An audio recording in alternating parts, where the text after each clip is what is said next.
پہ شایع نہیں ہے کہ کسی چیز کو اللہ کے ساتھ شریک بنائے۔ یہ اللہ کا فضل ہے ہم پر بھی اور لوگوں پر بھی، لیکن اکثر لوگ شکر نہیں کرتے۔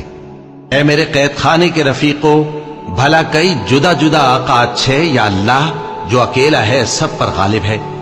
جن چیزوں کی تم اللہ کے سوا پرستش کرتے ہو وہ صرف نام ہی نام ہے جو تم نے اور تمہارے باپ دادا نے رکھ لیے ہیں۔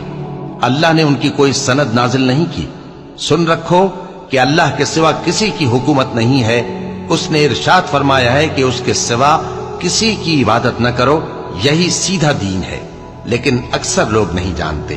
اے میرے قید خانے کے رفیقو، تم میں سے ایک جو پہلا خواب بیان کرنے والا ہے وہ تو اپنے آقا کو شراب پلایا کرے گا، اور جو دوسرا ہے وہ سولی دیا جائے گا اور پرندے اس کا سر نوچ کھائیں گے۔ جو بات تم مجھ سے پوچھتے تھے وہ فیصل ہو چکی ہے۔